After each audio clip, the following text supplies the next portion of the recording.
We will not broadcast it. We will not broadcast this on our broader site. We'll send it as an individual email or something. Is that okay, or what? Yeah, how about to anyone who says, darn, I missed the meeting or I couldn't get on, then that's how they earn their copy of the recording.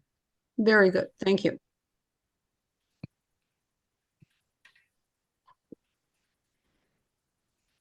So welcome, everyone. I'm the facilitator of this funny. It's probably my fault that this is happening. So I've jinxed it. So anyway, we would like to hear, our meeting is on Nadakina, the ancestral land of the people who were here long before any Europeans. And we thank them for their care and stewardship of this land. Moving forward, we have a few things on our agenda. Sherry Dutzy is here to speak, and then we have Kevin to speak as well. So we'll just make this a short meeting about the legislative activities that Sherry would like to talk about, and then also what Kevin has learned about our waste management planning and implementation, with a plan to then have more discussions with Kevin in a future meeting that is better advertised and is fully working. Thank you. So Sherry, please take the floor. Well, I don't have too much. I put a document on the drive, but I don't know if they notice went out to everybody. But basically, what I want to do is develop a coalition to work on the bottle bill over the summer. I spoke to Nora briefly. She wanted to know what the amendments are. The fact of the matter is there aren't any amendments until we speak to stakeholders and get an idea of what's going on, of how they want to see the bill.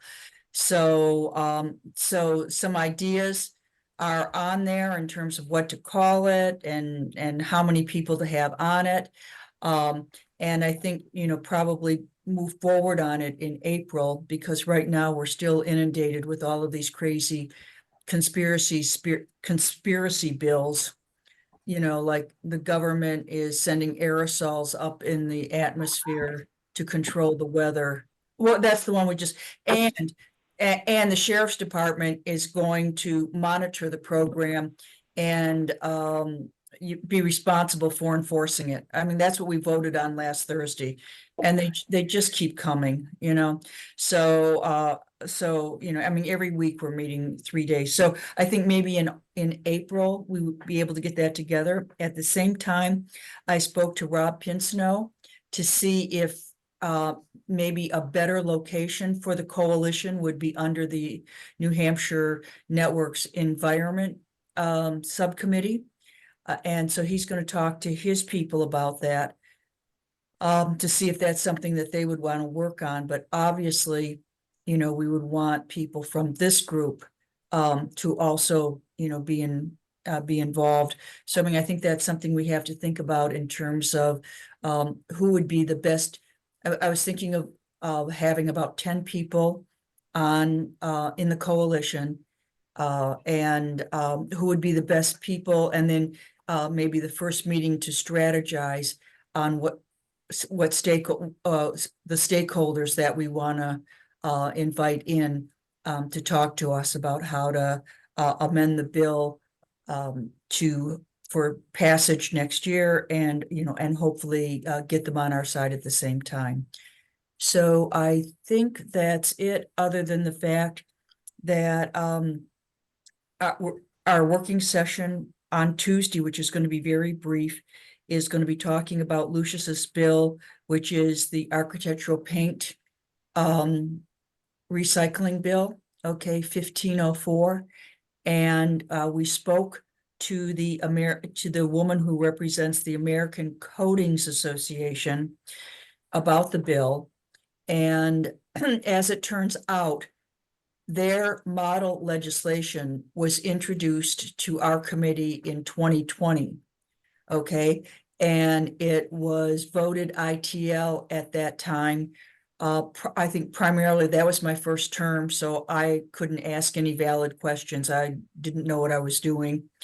And our chair at that time was really being directed by the Republican because she had no experience. So most of the Democrats on that committee at that time were all novices. So anyway, she is looking at that old bill, updating it with their new information. And I'm hoping that on Tuesday, we're going to get the committee to hold off on any votes and produce an amendment that matches their model legislation. And the reason for that is that all of the paint companies are on board with this legislation, but only if we regionalize it. Okay, I mean, they don't want 50 different paint recycling bills in 50 different states. And I believe right now this legislation is, I think 4 or 5 of the New England states use this exact legislation through a company called Paint Cares. So that is the recycling piece that I really think that we have an opportunity to pass it this year because of testimony that we got from a woman in Wolfboro.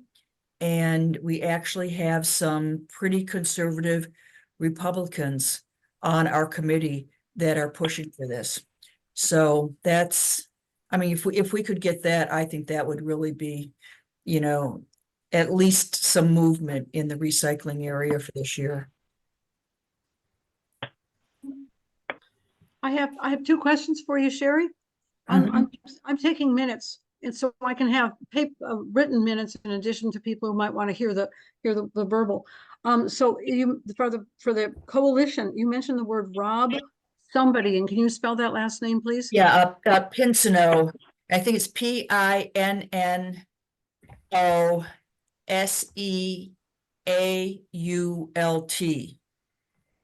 Okay, got it. The French spelling. Okay. Yeah, right. Next one, next question is, what can we do to help that architectural bill along?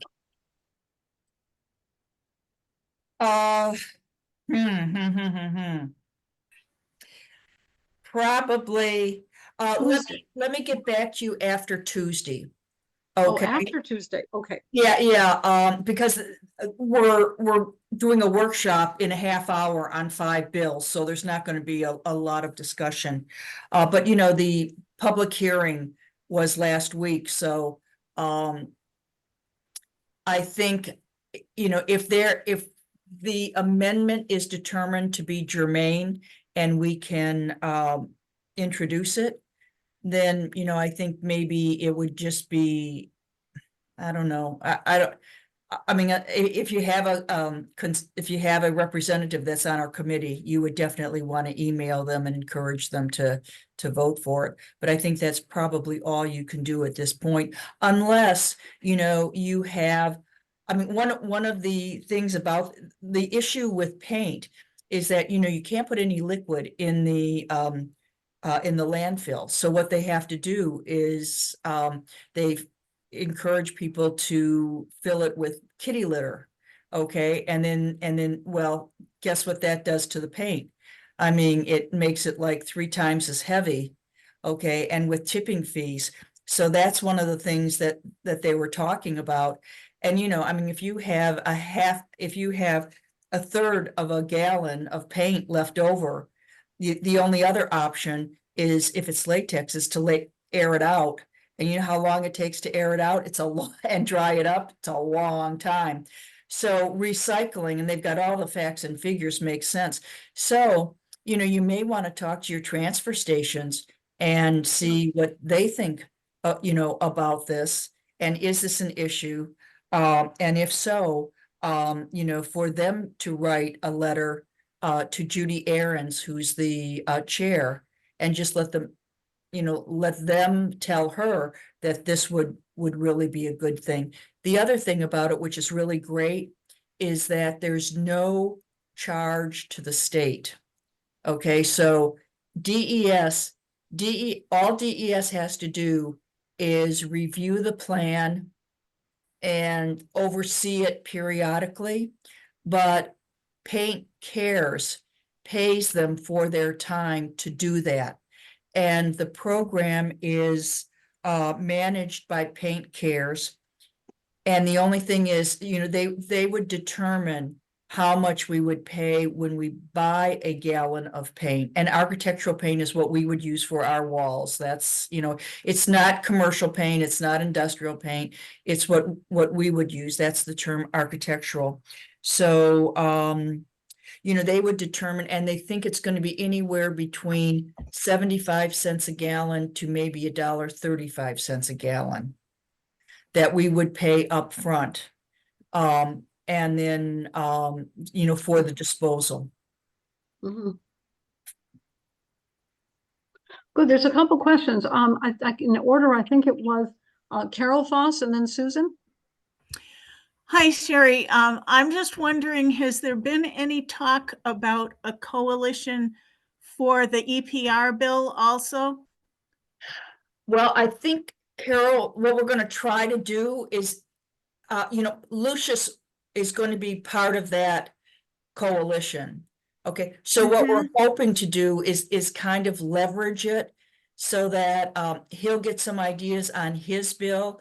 And, obviously, if we have enough time, we can bring in stakeholders from his area and see, but at this point, so we're going to combine it. Okay, Susan? great. Thank you. Great, thank you. Susan?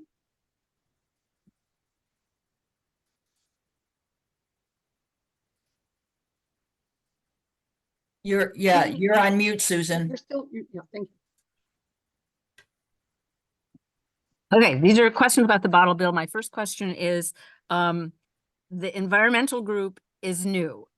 And so that would be thrilling to have them join up with the plastic working group, but the plastic working group is a pretty well-oiled machine, and a lot of us have worked with you before. So I would not cut ties with us. This be wonderful if we all work together, but I wouldn't say that this is in the environmental working group's court. Okay.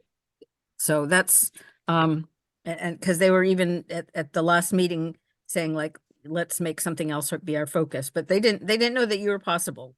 Okay, number 2, you mentioned a document. Did you send that to us, or where would I find that? Well, I put it on the Google Drive. Oh, Okay. for plastic working group? Yeah, so Okay. it's right with yours, but I didn't know if I was supposed to press a button so that everybody would know it's there.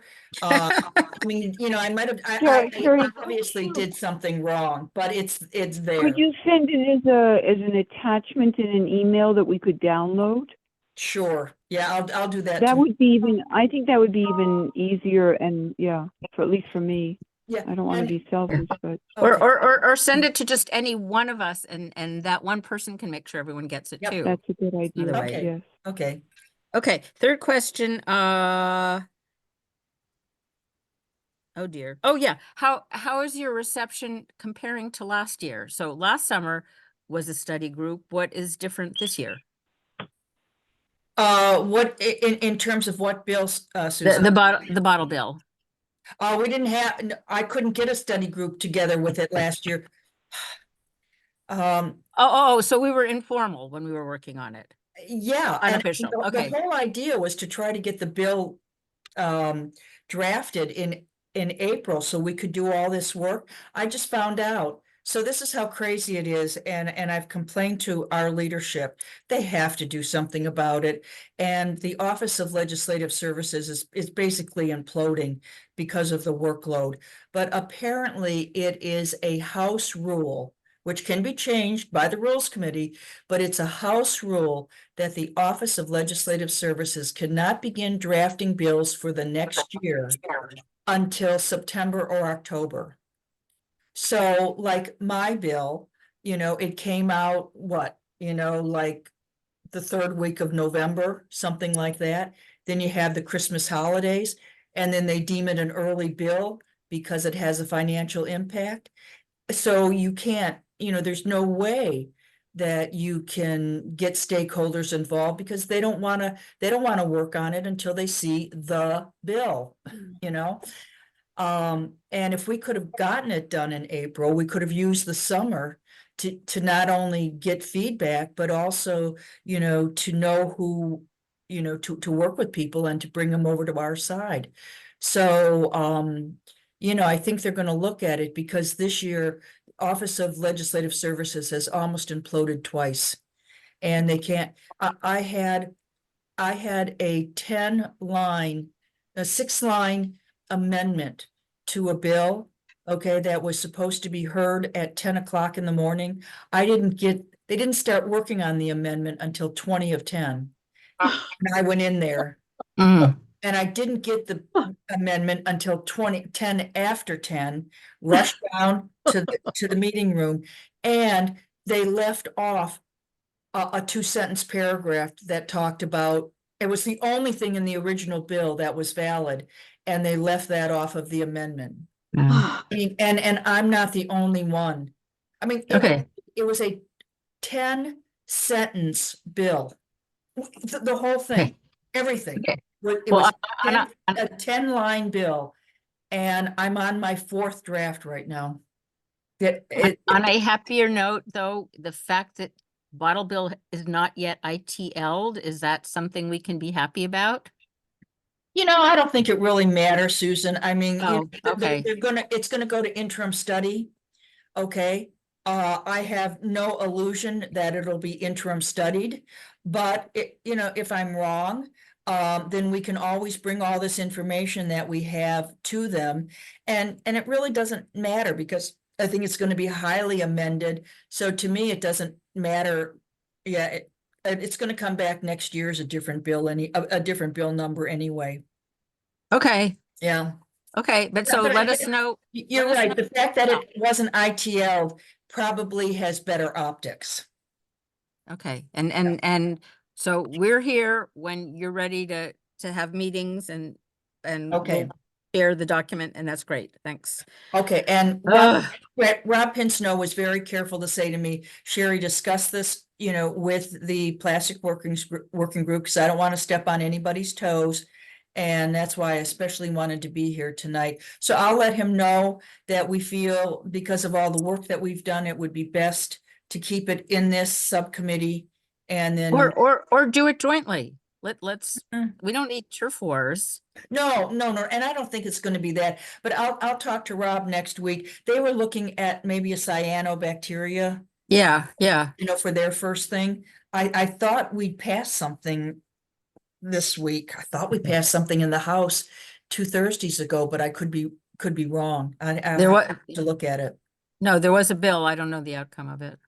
Yeah, I'll check it out. Okay, I'll check that out tomorrow, and if it was 2 Thursdays ago, I'll let you know what the outcome was in the House, okay? I think it passed, but let me, Wow. I mean, after the session is over, my brain just kind of like the faucet opens up and everything drains. So I'll go check my notes, okay? So anyway, I am going to get off and see if I guess Taylor Swift made it in time to the Super Bowl, so we'll get going. But okay, so we're going to be meeting in 2 weeks. Yes, yes. And Sherry, I have 3 pages of scribble from your wonderful, very detailed information. I'll send it to you first so you can check my accuracy. And then I'll add it to our minutes for this meeting. So we'll have some of this information recorded for everyone to see. And then if anybody wants to hear the audio, they can listen to it. You could have a next career as an auctioneer, Sherry. Is Kevin going to be talking about landfills? Well, I think he's going to talk about waste, solid waste. Oh, then I'm going to stay on for that because we have some of our landfill bills are coming up this week. Right. Oh, And solid waste. Yeah, I want to. Yeah, so I'm interested in hearing what Kevin has to say.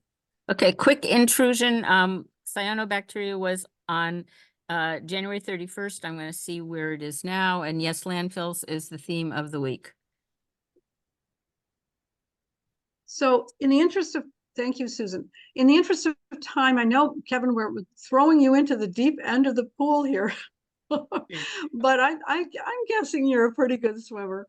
So this is welcome to the Plastics Working Group. We are a group of over 50 individuals as an email list.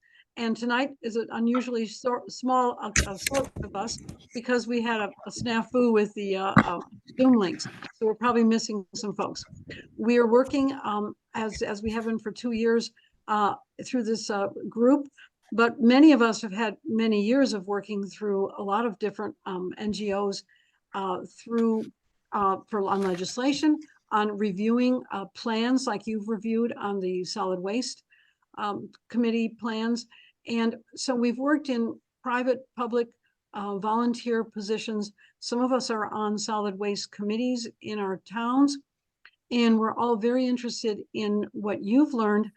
And there's always a new perspective and new information that we're welcome to have, especially because many of us haven't spent a huge amount of time on the solid waste issue. We're aware of the general principles, but we really welcome you to offer your thoughts about what you studied so far, and then to brainstorm a little bit tonight with the invitation to come back for another event where we can line up some more actions that we're also interested in doing. So please, Kevin, if you can jump in now, we invite you. Am I being heard? Yes, you Yes. are. Okay. I have not been able to establish volume, so.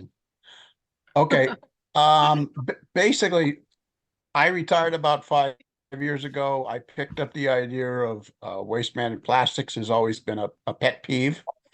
I'm in the town of Ware, who was doing what I thought was a fairly decent job. They had 2 different compactors for plastics separation. And then as things began to go down the road, they began to stop doing it because there was, quote, no market. And I think a lot of the market is driven by not enough volume, but that's just a perception, you know, a 10-mile view. About early of 2022, I ran across a request for comments from the DES on their biennial solid waste plan. And it was already overdue, but I figured, okay, I'm going to get in. So I spent about a month and a half doing research. I had the original draft, and I made, I don't know, probably 30, what I thought would be constructive comments. Okay. So basically, I participated in the public comments, and they subsequently sent me a final of the bill in September of 2022. This process of biennial reports is almost 2 decades old, and in talking to various towns, talking to the DES directly, it's a planning document that gets planned every 2 years, but not really utilized in any way, shape, or form. They have no budget, they have no personnel, but they have a mandate to complete the planning report. It's got a lot of interesting information, a lot of, I'll call it vagaries, because it doesn't tell you when and where and how much of the waste volume is. It also tells us that half of the waste, the 2 million tons disposed of annually, half of it comes in from out of state. And about, I would say 90% of what comes in from out of state is going in the landfills. Okay, and that is not true with what's going in the landfills from a New Hampshire waste. So there's a breakdown on why are we doing a lot of the things we're doing and why aren't we doing anything with things we should be. And plastic, I kind of picked plastics because it's, according to the DES, it's 18.5% of all of our wastes. And right now, the recycling on it statewide is very, very minor. Okay, my town has stopped it completely. It's all going into burn pits, going to waste burning. There was a good market for it. It's gone away. The same thing is kind of happening to cardboard, which is a high return, except that the transportation costs and everything else are driving it to a point of a 900-pound bale is now worth maybe $30 by the time you get paid. They used to be worth 250.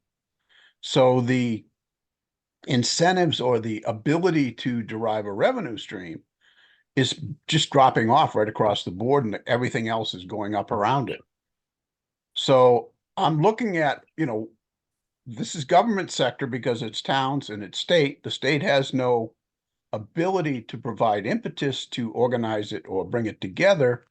And then you got people like yourself, and every town's got people that would do anything if somebody would give them direction to say, we're going to start recycling on a major scheme, but we're not going to try to work it alone. And so my thought is, I would like to pick on, and I picked plastics because we have enough volume in the state. We have a lot of people that would prefer to do it. I know people that won't buy plastic bottles just because. And I want to create actionable items without benefit of legislation. Legislation is very important, and I'm not knocking it. What I'm saying is there is a lot of things that we could be doing that are not blocked in any way, shape, or form by legislation. We're just not doing them. We're not taking advantage of technologies, economy of scales, marketplace, or private sector involvement. It's just not happening. So I was looking to, first thing was to determine where the waste is in the state, how much of it there is, and so we need volume, we need location, and we need transportation to get it to a user. Okay. So that's my thought process, is to do actions, not just because we have the problem. We have the waste. It's in the stream. We've got the landfills.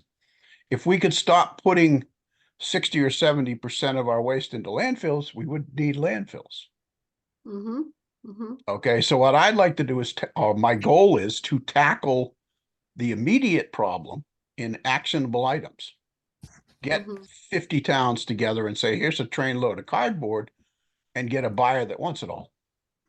Okay, the problem with the plastics before is we'd bail it. The town had 100 bales. Nobody wanted to take it.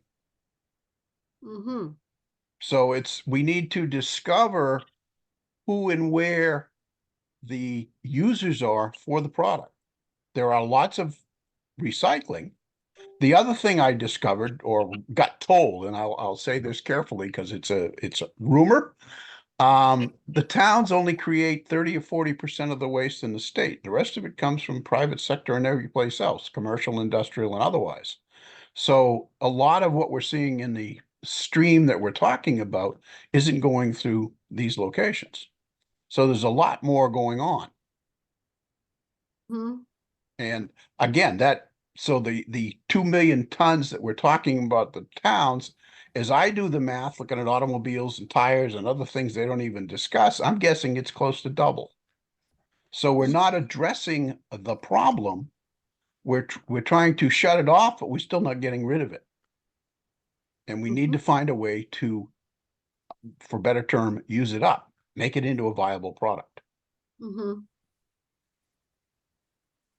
Yeah. So, I'm assuming everybody has a copy of the DES report for September 2022? Is that the solid waste management report? Yes. Yeah. Okay.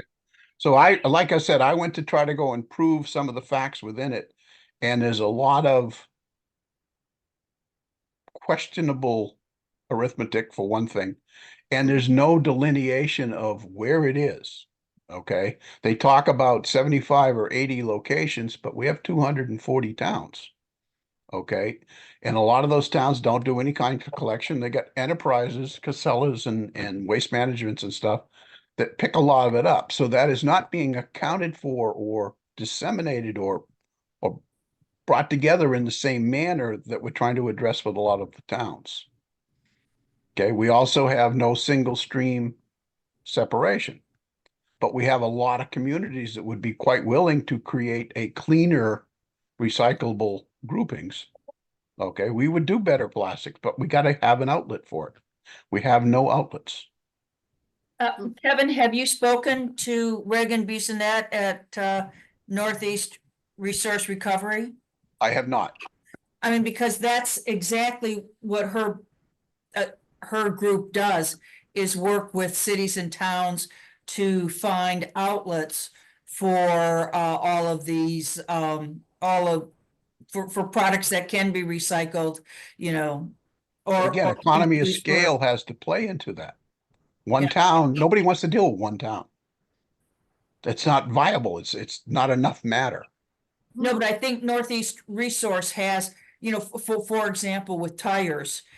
So they have a there's a facility over in Maine that does, you know, tires to fuel, there, something to fuel. So they burn the tires for fuel, and each town, you know, like I know what Nashua does, and, you know, large tire places, you know, they collect all of the tires until they can get a trailer full of them, you know, a truck full of them, and then they have a contract with NRRA, and they send them over to Maine.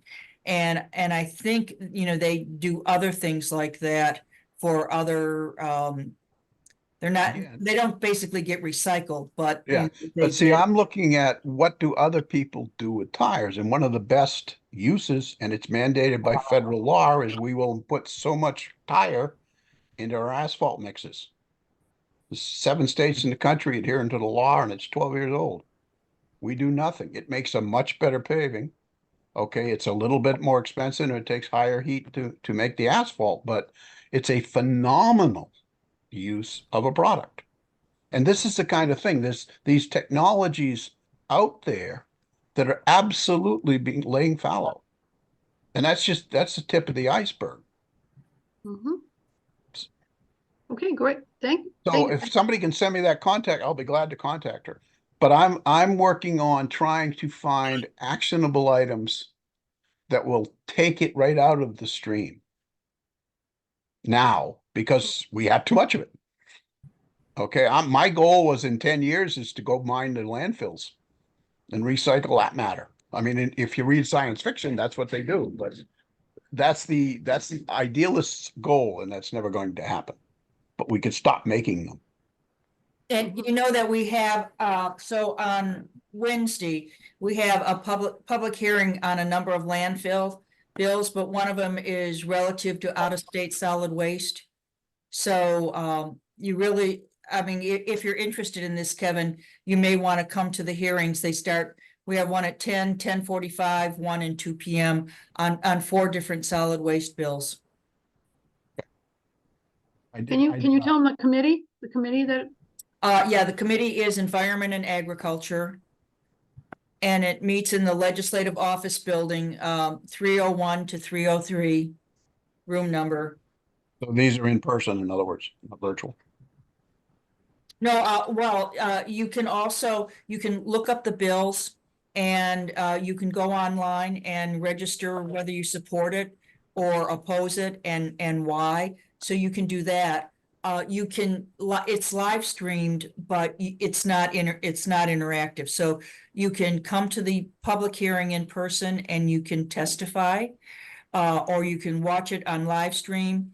And then there's also, you know, you can also register your support or opposition to each of the bills online. Okay. And again, I appreciate the bills, but I'm looking to instigate action. good, there are a few, Kevin, oh, yeah, can you, Susan, I see. you am I put that up. unmuted? Susan, did you want to speak? So I just put up, this is landfill week. So these are all the bills, and this is off of our website. And if you go to New Hampshire General Court and go all the way to the bottom on that first page, you'll see how to weigh in on any of these bills. But it would be good, well, you have till Wednesday. It'd be good to do it as soon as you can, Okay. so that they have the numbers. So that's, first of all, this is the week, and there's so many ways to go about this. This is one big way, and a couple pieces. So I'm saying this to everyone here to please weigh in on these bills. The most important down at the bottom there, 1620, suspend issuance of new landfill permits until 2031. Because DES, Department of Environmental Services, says we have enough landfills to get us through to 2034. And when this bill runs out in 2031, that gives us enough time to make new landfills. And so that's kind of a reason to not have a total bring everything you have. And then by prohibiting the private ownership of landfills, HB 1145, the hope is that gives more control about whether or not we can say no to out-of-state solid waste. And I know there are ways around it, and that's not everything, but that's a start from the legislation side. I'm going to now unshare that, but just say, I think the EPR bill is huge, because if you then make it the job of the people that produce the waste, all those manufacturers, they may find the economy of scale that, you know, we're not industrialists, us odd people here on this no, odd as in numbers, not anything else. We're not going to come up with all the solutions to recycling, but if extended producer responsibility were to be in place, suddenly people will say, oh yeah, we need some place to send all of our plastic. And those are the people who would get it done. Okay, that's my long say. Thank you, Susan. We have- Just to, just to add on to what Susan has said, I think you summed it up very, very well. Kevin, I would really encourage you to testify in person, because you have a great deal of background and information. And so you'd be very valuable to the committee, because you have the knowledge and they'll listen to that. The second thing I wanted to add on to Susan's points is that you could get in touch, besides the NRRA, which is a very good organization here in Epping. They're a brokering firm that really does the contractual arrangements for various towns to get their waste to other places where it is recycled, supposedly. So they are doing that, and towns are getting their stuff shipped. The problem is transportation costs are enormous because everything is so far away. But you also might want to contact Karen Ebel, who's a state rep who does a lot with, she's on the Solid Waste Management Committee. They meet on Fridays, once a month, and that would be a useful resource to hear what they have to say. And also, there is quite a bit of waste diversion that she is doing. Karen Ebel is supporting some bills. There is one now that is keeping compost or food scraps out of landfills if it exceeds a certain poundage. It's not allowed to go into landfill unless that site is further than 20 miles away. So, you know, there are proactive things that are being that are being done right now. And finally, the other way of attacking this problem, I think, is to not allow private corporations like Casella to promote this need that is not a need. As Susan said, you know, we do have capacity, and they're saying we don't, and so they want to expand. And there are organizations like headed by groups like John Swan, Save Forest Lake, that's doing a lot to stop the implementation of expanded landfills that leach into his nearby water sources. So there are all kinds of ways of keeping things in check. And I just think you'd be very useful if you went and spoke on behalf of some of these bills. That's all. I'll take a hard look. Thank you, Ann. Kevin, there's a couple more people with hands raised, if you can see them. I see Cindy Heath has joined us, and then Carol Foss after that. Thanks. Hey, everybody. I am just wondering, there are a lot of actions in our toolkit that somewhat relate to this, but I think the suggestions that have been brought up so far, the Solid Waste Working Group is very active and very intentional. They're in fact meeting, as I read, at the NRRA offices for their next meeting. So they're very, Reagan Bissonette is on that committee or that working group, And so they're working very closely together and have been for some time, more than a year, right? Couple of years, I don't know, year and a half. So there's a lot going on. The second thing is, Cynthia, would you like me to take notes so you can facilitate? I'm here in the notes and be happy to do that and take the notes that you're taking and add them in, so you don't have to worry about it. Well, this is a pretty small meeting, but sure, if you want to start taking over as of this point, I'm on page 7 of my scribbles. Okay, I will consider translate this in a it little done. while. But but thanks for the offer. I'll grab it. So Carol Foss, you had a point too. I know you may want to introduce your group to Kevin, who may not know of your organization. Carol? Thanks, Cynthia. The reason I put my hand up is to make sure folks in this group are aware that the solid waste working group, which as Cindy just mentioned, is meeting at the NIRA office on Friday, the 23rd at 9:30, is having a presentation by a gentleman by the name of Rob Watson, who will be talking about advanced material recovery facilities and how such a facility can deal with single stream and sort different materials out so that they can be repurposed kind of in a campus setting. So I encourage folks to either try and get there or try and watch. That meeting is streamed also. And if you go on the DES website and look for the solid waste working group, there's information there about how to access the streamed part of the meeting. And then Kevin, I'm a co-founder of an organization called Collaborative Solid Waste Strategies, and we are working towards many of the goals that you espoused.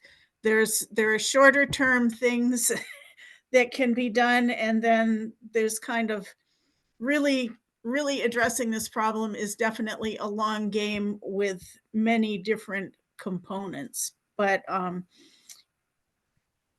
think that getting EPR legislation passed in this state and getting food out of the waste stream are two of the shorter term goals that we would like to see come to fruition. And you can check out our website at CSWS and H. And I guess I'll leave it there. Thank you. Thanks. I would like to add a little point about terminology. We just heard a phrase associated with one industry that sounds very similar to another one. And let's be careful about understanding one term versus another. So for example, we just heard the words advanced material recovery facility. That sounds like it sounds from the description I just heard as a sorting facility. So municipal waste could get sorted using some kind of machinery and other mechanisms, magnets and whatever, to sort materials into different usable streams. Very similar term is called advanced recycling. And advanced recycling of plastic is also called molecular recycling, and where it should be called chemical processing, which involves heat and chemicals to disassemble and break down plastic post-consumer waste. And those processes are extremely hazardous, extremely polluting, and do not recover most of the material of the plastic. Instead, they develop some either fuel or some other chemicals. But those components have a history of producing a lot of pollutants in other states. And New Hampshire has just started to authorize that as a manufacturing operation. So in this waste business, it's real easy to get terms confused and misunderstood. But I just wanted to clarify that. I mean, I'm excited to see what the words material, what advanced material recovery might actually entail and how that could help and not provide sources of pollution. That could be very helpful.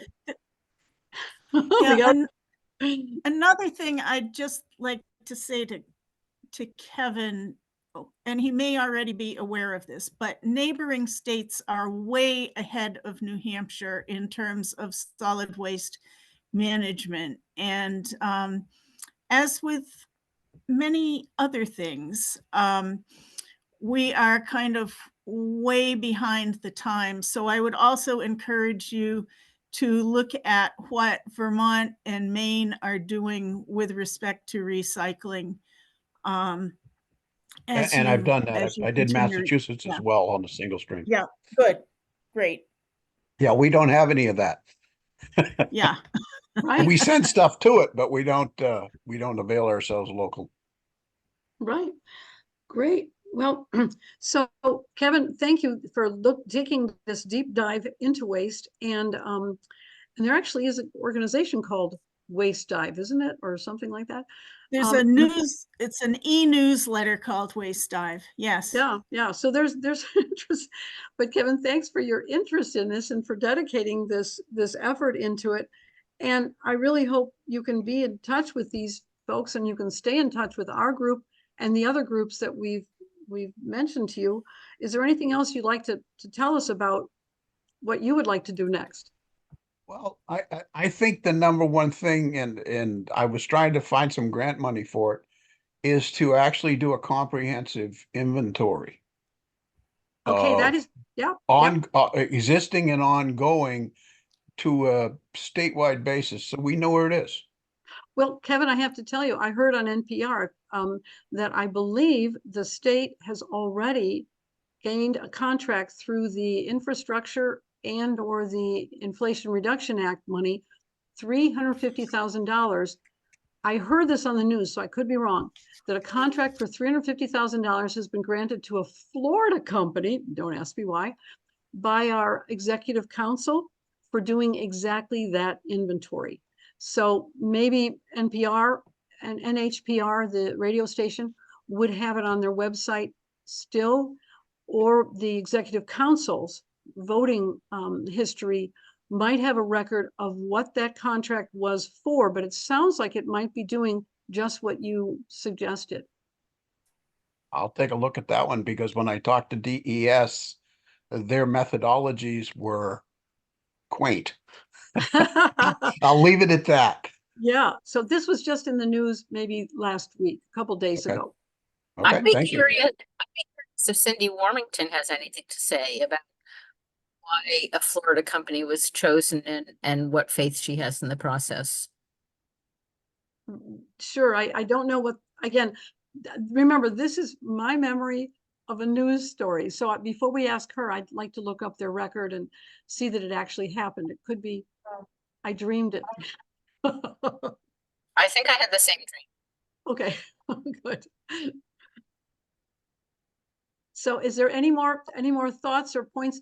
Is there anybody who would like to make an announcement of something important happening in their community that you would like our support about, besides our wonderful event? Patsy, you wanted to go over, you may not, are you still here, Patsy? You wanted to go over a few of your ideas before you presented on tomorrow night. Yeah, no, I You're- think it's too late now. I was hoping there were going to be more people here. Yeah. I'm just going to put something in the chat. I think the only person that hasn't weighed in on this spreadsheet is maybe Carol Sullivan, but you're just going to have to come tomorrow night. I don't Patsy, think anything I yeah. can do tonight at this point. So Patsy, first of all, on behalf of all of us, I know we have to tell you what a marvelous webmaster you are in creating the 10 Towns Toolkit. describing it the first time in our launch was a wonderful description of a very new product. That product, remember, is seen across the world. A year ago, we had 70 countries that were seeing your website. I can only imagine how many more thousands and thousands of people look and enjoy and gain something very valuable from that website. And it's you that's doing it. No, it's all you. Well, you- but you're you're gonna make me look really good when I do this presentation tomorrow, because it's pretty amazing what you Yeah. all have accomplished. So, right, but we've I don't all- think there's anything yeah. I can do tonight. Yeah, so please, I'm sure the presentation will be just fine. And there's, you know, a lot more in that presentation than just about our 10 Towns Toolkit. Yes. So I yeah. invite folks to invite others to view the whole event. So it's not just about us, for us. It's Yeah. about the big picture for a bigger Yeah. audience. Cindy met with Christina and I forgot her name, Cindy. But the guest speaker that we don't know is going to be fabulous anyway. Yayoi and Zoe. Zoe is the Zoe, yeah. University of Toronto researcher, and Yayoi is from Zero Waste Ithaca. They're both going to be fabulous, and so is Patsy, and so is Christina, who's going to be talking about various activities in the Seacoast. It's really going to be a great event, and I'm going to put the link to the information in the chat so that you can register if you'd like.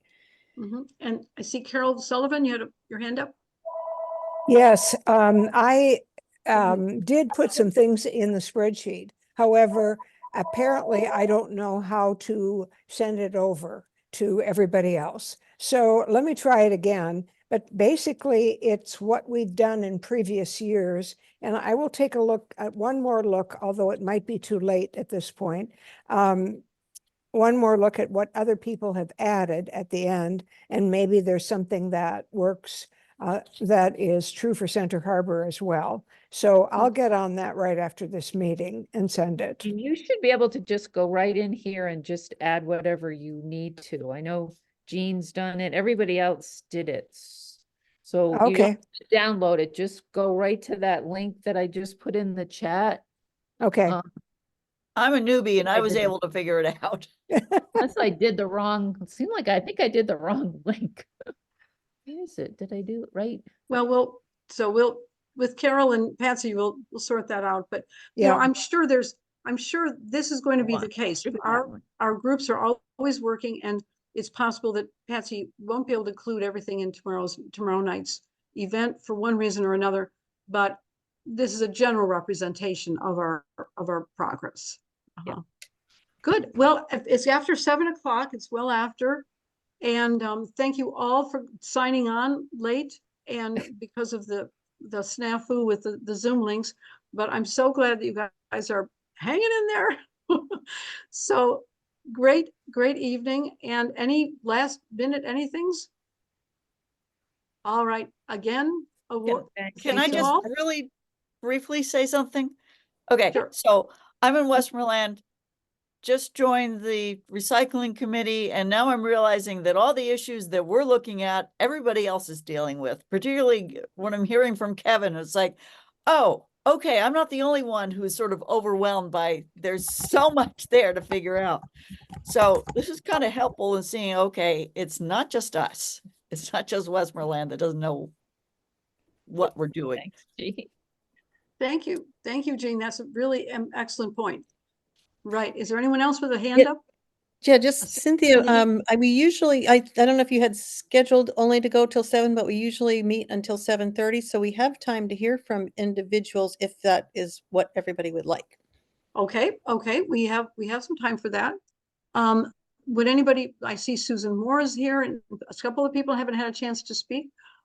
Good, we have some time. I was just curious if I could get a recording of the meeting since I did just join, finally found the Zoom link. So, Oh, yes, Yeah, Susan sorry.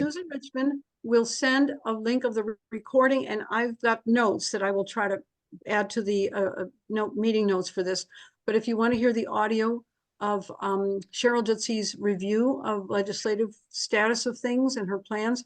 That will be in the recording, and then Kevin's statements, comments, those will be in the recording as well. So Susan said she'd send it to anyone who requests that. Normally, we don't record our meetings so that Right. people just feel more relaxed and, can talk off the cuff. Right. But thank you for asking about that, and thank you for being a new member. Any other points or things that people would like to share about things happening in their towns? Questions? Other things? No, I just want to say hi to Carol Foss. Hi, Sue. Hi, good to see you. Good, good. And Carol, you're on the spreadsheet, so it looks good. Yeah. Oh, wow. See, that can happen while we speak. Boy, Thank double you. activities. Anything else? Well, this is teensy tiny, but Durham, we've sort of cycled through a couple, reduce, recycle, got compost, say no to single-use plastic. So our next initiative is repair, as in reduce, refuse, recycle, repair. So we're trying to get things together for repair fair, and I'll let you know when we know things. But if you know any good people, it's kind of more of a regional where you are geographically, but if you send it to me, I'll add it to the list. People that repair things.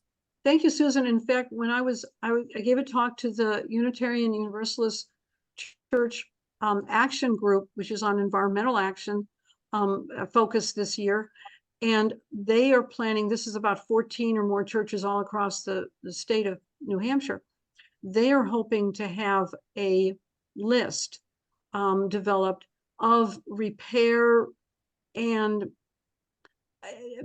whether it was reupholstering, clothing, tailoring, all sorts of places, got upcycling facilities and skills and something, So they're hoping to develop a list like that so we can share that information for Susan's area, the Seacoast area, and then we can have it maybe across the state. So I'll be watching the UU churches list as it develops. Okay, that's the anniversary, right? So you just email her. Yeah, because she lets us know when she has events, so I'll email her back. Thanks, Cynthia. Right. Yes, they have monthly programs. Their next one is on energy savings. So I mean, they cover the whole environmental area. But the UU churches are having nice monthly Zoom events that anybody would be welcome to attend. So I can put that in the minutes about how to get on their Zoom invitation list. And then you can see they're very practical. They're very aimed at very practical things. So we'll see how that those work. Thanks. I'd just like to mention that the Nashua Library has invited us to do a table for a sustainability fair that they are having on April 22nd. Let me get back to you with the exact date on that. It's I think it's April 20th, actually, 2 days before Earth Day, which is the 22nd. And so I'm kind of far away from Nashua, and I'm wondering if there's anybody on the committee that wants to think about participating and doing a table on sustainability. It might include waste, it might include other projects that we're working on. And I'd be glad to talk to you all about it. I just don't know about going down to Nashua because of the distance. So, but I did want to let you all know about it.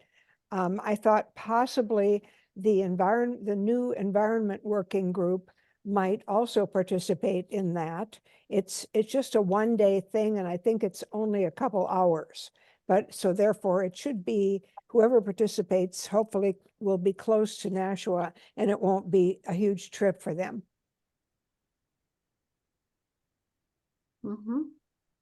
Thanks. That's great. So I will, Carol, if you I'll put a note on that in the agenda. I see Carol, Cindy Heath is probably doing that as well. And we'll get a little bit more details about it so that we could put that as a, someone needed bullet point, because we need to probably get that planned, because Earth Day events in my area are already being scheduled in Yeah. terms of who's going to get invited to have a table, so that they have the space and the tables for everyone, all those sorts of things. So, and sometimes you need permission to do all these things. So, usually these are free tabling events, so we shouldn't have to fee, but all of that needs to be discussed. So if you can, I'll send you, in email fact, email me the details and I'll put them in the notes Okay. from this meeting. How's all that? right, Thank sounds you. great. Yep. Mhm. Just to, Cynthia, the notes that we're working from tonight does have that date and not all of the details, but it just has April 20th. So when I send out the notes after I've received your information, I can just kind of highlight that and Mhm. let people know that it's something that they can connect directly with the Nashua Library to table on, because there is another tabling opportunity at DHMC that's coming up that I'll be tabling at. So we do have materials, we have things, banners, we have posters and things like that that can be used for anybody that's interested in doing that. Mhm. Mhm. Right. Good, so that's some more planning. Mhm. Any other news or requests for help?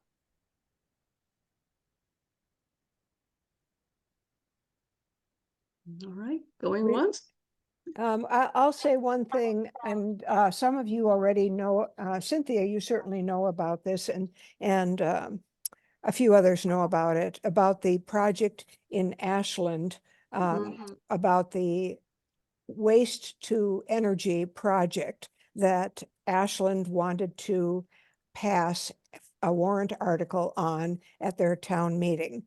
And a whole group of people got together and helped citizens within the town of Ashland develop an argument against it.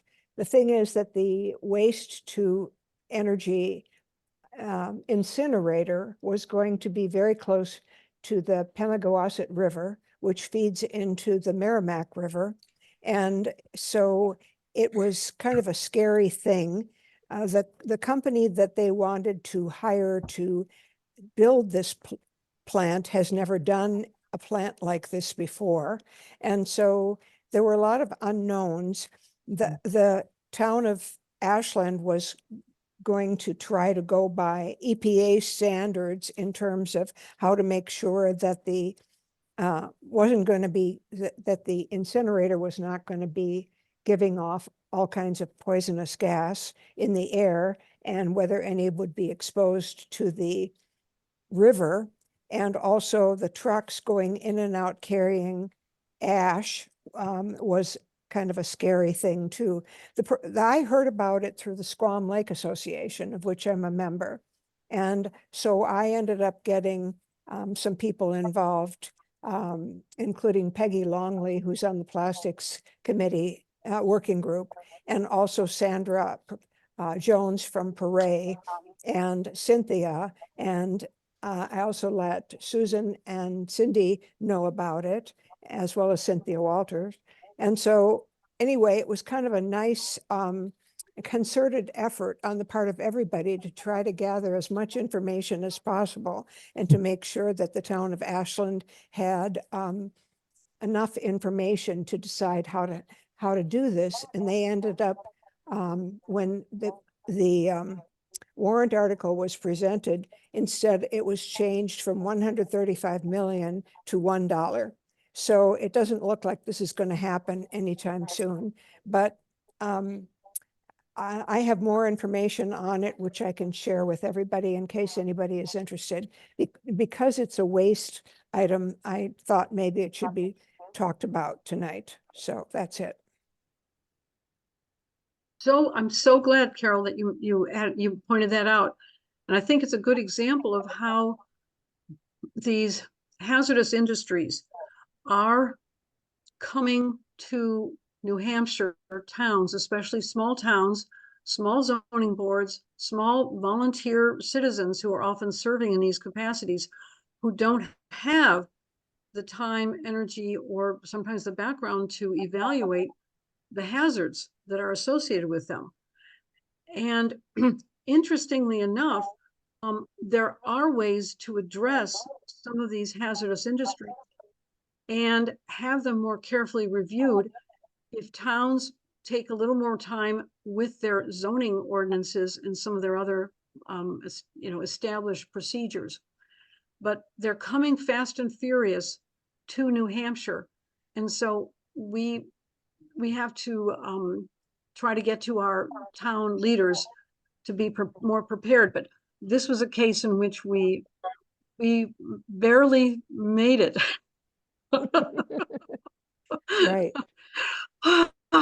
But I agree. So this kind of education of our town leaders needs to happen in some way, and maybe something for a future agenda item is to say, how can we help educate our town administrators and our citizens in key organizations, whether it's the Conservation Commission, the some other ad hoc groups that are NGOs in our communities, even the clubs and so on, about the hazardous industries associated with plastic and other maybe forms of waste that are posing as new and clean, but might not be all that new and might not be all that clean.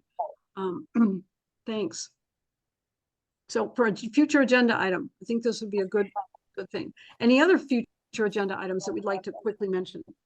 Just a quick circling back to what you just said, Cynthia, and I think a great resource that we have in our state is the New Hampshire Municipal Association, which puts out a magazine that I think it's monthly, and they are always looking for articles. They have an editor, somebody who reviews the articles for approval, and this would be a perfect topic for somebody with expertise in toxicology, let's say, and biology, who's a really good writer. They would be more than receptive to, I think, having this educational information presented to their audience, which is all of the town managers and a number of committee leaders receive this as well. Yeah, I can second that. The editor for that was really receptive and very positive for Susan and myself to write an article on advanced recycling. And so we have that article published, and then we were able to present something on hazardous industries at the Municipal Association annual meeting. So I think, yes, they're a very receptive group. And when I talk to people at the lunch hour or the breakfast, I can't remember one of those meals, talking to people at meals and so forth, it's a very welcoming group. The tabling is extensive. There's a lot of people to talk to.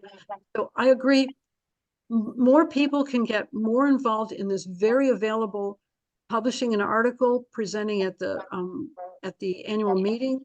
And that would be a very good venue to talk to these folks who really are trying their very hardest to learn what they need to do to protect the citizens in New Hampshire. Thanks. Sense to have an event, to get it's up tomorrow, but would it make sense to have an event on waste further out? And then figure out who the mailing lists are for the various committees. Energy, there's at least kind of an email list of the energy committees, and Barbara Richter has the email list of the conservation commissions. But are there ways that people dealing with waste would communicate with each other and get hold of that and like Sue said, if she's dealing with it, we're all dealing with it. Susan, we couldn't hear your first statements. Was it, you're suggesting that New Hampshire Network have a webinar and then we invite these new email lists to that event? Well, or having an event like that also helps to people step up and identify themselves when you have the event, and then you capture their names. So it's both, all of the above. And New Hampshire Network as in Plastic Working Group, not the skimpy little steering committee. Right, so the whole New Hampshire Network could have a future event on waste, and then we all help to reach out to these new audiences, including the New Hampshire Network list, but we reach out to new audiences to participate in this waste webinar. Is that the idea? One of the things, Hard to hear you. Okay, it's time to junk this machinery. Sorry. One of the ways we prepare for this event is a real effort to find all of the different groups and put together some email lists of people that are concerned in some way or other about waste issues. Mm-hmm.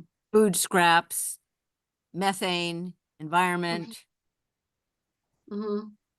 zoning. I don't know what all the arguments and issues are, but we haven't addressed it, and it's being recognized as, that this is the whole week at the State House is pretty much about landfill this week.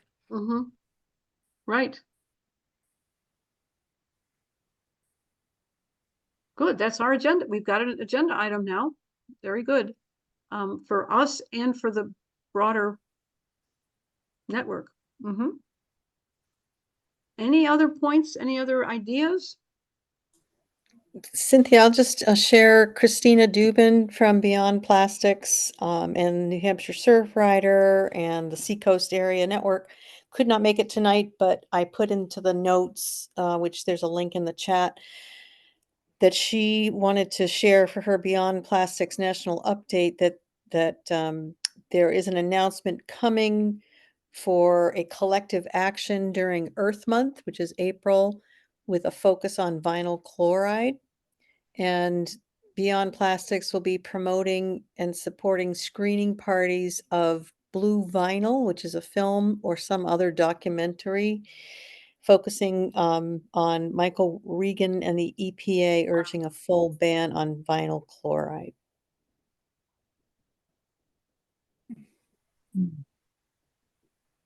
Okay. Good. Oh, and I have one other item for next time. Can we see what the status is on the EPR bill? I guess we talked about it a lot last time and really didn't pick up on it this time. There is a link in the section 8, the legislative info, a link to the PowerPoint that I'm presenting tomorrow night. And I did have an email exchange with Lucius Partial, who was the prime sponsor for that bill. And there's information going back and forth that even though it was the committee recommended that it be inexpedient to legislate, apparently Representative Peter Bixby is suggesting there might be an opportunity for what he's calling an ad hoc study group to keep things going. And so that's as much as we know, which I'll be reporting tomorrow night, but other people probably know more. Cindy, what is the thing you're doing tomorrow night? I missed. Tomorrow night is the anniversary of this plastics working group, the second anniversary, and we're hosting a program called Unwrap the Future, and solutions based, but a lot of policy information. We have 5 presenters. Patsy's presenting on the update of the 10 Towns, 10 Actions work that we've been doing. So 2 years out, what are the numbers? What have we accomplished? What's been our impact?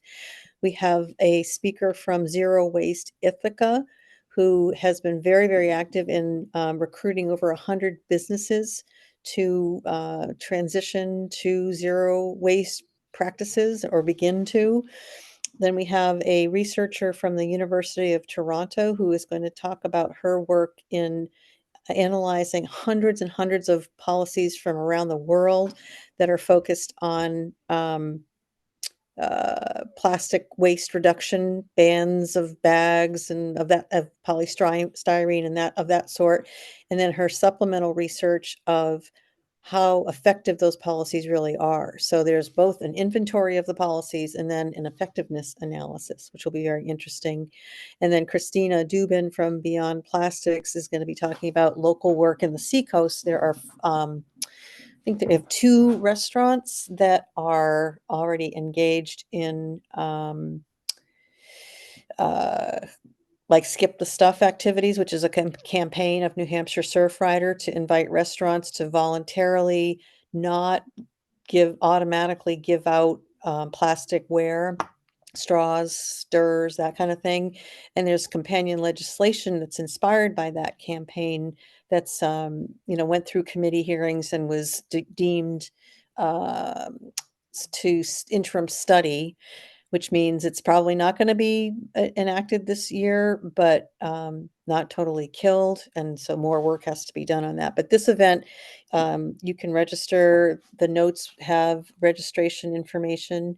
Yeah, Susan's going to be doing the Zoom hosting, and Reinmar, who's he's one of the steering committee members along with Susan and Patsy for the network. He'll be hosting it, and Christina Dubin from Beyond Plastics is going to be moderating.